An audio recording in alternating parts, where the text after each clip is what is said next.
We're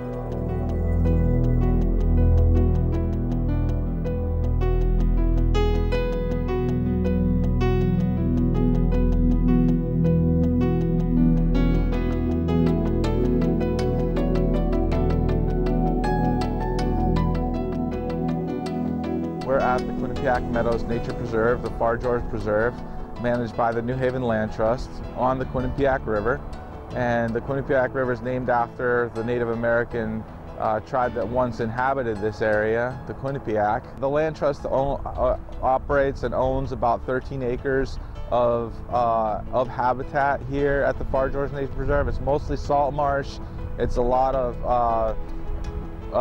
early colonizing species such as aspen, eastern red cedar, and so those are our native species, and we also have a host of non-native species. And so in our goals to be able to manage for species like Nelson's sharp-tailed sparrow and osprey and songbirds and other wildlife that would inhabit this area, we have a management program for invasive species where we use volunteer efforts and paid grants to be able to bring people into the nature preserve to do service projects. Scouts and other volunteer groups come here to be able to remove invasive species, to be able to take care of our trails, to be able to, the New Haven Bird Club comes here and does bird counts and monitors for species that are listed by the state and by the federal government as endangered. So we kind of keep track. We have a monitoring program, and we manage for native species by removing non-native species and improving the food quality to birds and other wildlife. This is a fall day, and at this point what we can expect to see are migrating sparrows. We can see some migrating songbirds. The insects that these insectivorous and omnivorous songbirds that eat are quickly diminishing in their population levels, and so these insectivorous birds like flycatchers and swallows are moving through, and they're going down to the Caribbean along the Eastern Flyway, and they're also maybe even going further to the Yucatan Peninsula. Some of these birds travel 800 miles without stopping, and so it's important for us as a nature preserve to be able to provide the most high quality food that we can. We also have a hawk migration that's going on right now, and so you'll be able to see many different raptors, for everything from golden eagle to peregrine falcon to sharp-shinned hawk will be moving through the area, and that's particularly enlightening to see at Lighthouse Point. As we get into the winter, we usually have a lull in the activity between mid to late October and early December when the Arctic waterfowl arrive. So we have goldeneye and canvasback and redhead and harlequin duck and mergansers and loons, and so we have all these waterfowl that arrive here expecting open water that's not frozen and expecting food that's in the estuary that they can survive on throughout the course of the winter.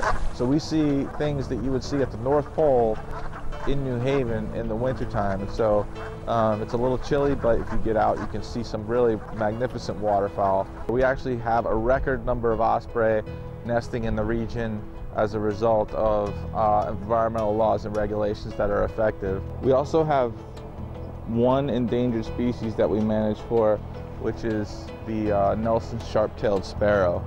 And so we have them during the wintertime, and this species has come into conflict with man because of the development of the coastal areas and the marshes. And so the reduction in habitat has led to some species not being able to make a living, so to speak.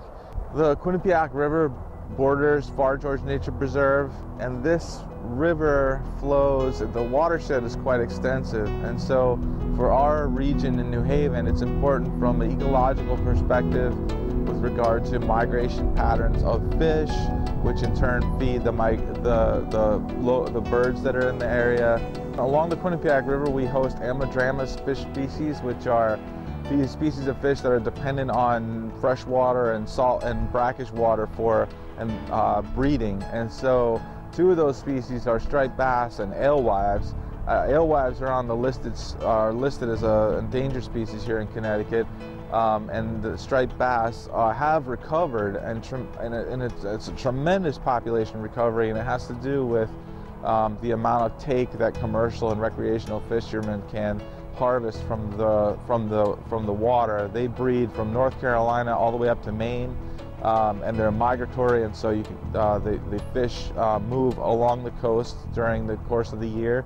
We also have another fish species, bluefish, that is dependent on the salt water of the area, but that does move up into the Quinnipiac, and so that species of fish feeds on smaller fish such as menhaden, and those fish are migratory, and so the bluefish follow those fish throughout the course of the year.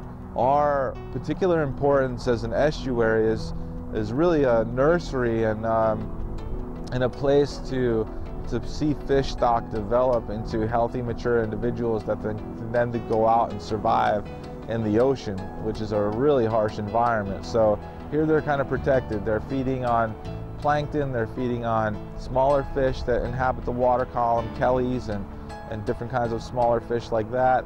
And then they're gaining robustness and they're moving out into the ocean.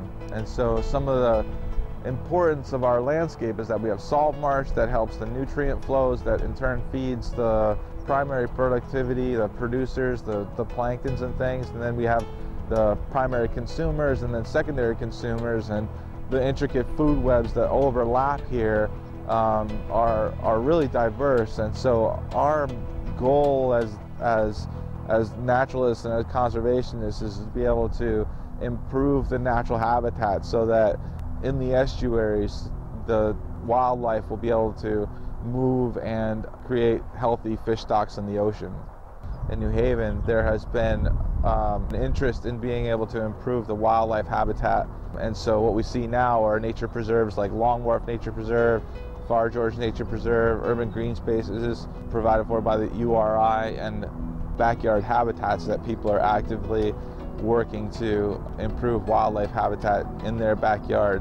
So if we can improve the continuity of the landscape by improving the habitat, it's possible that we would be able to see more species inhabit an area that is also inhabited by many humans.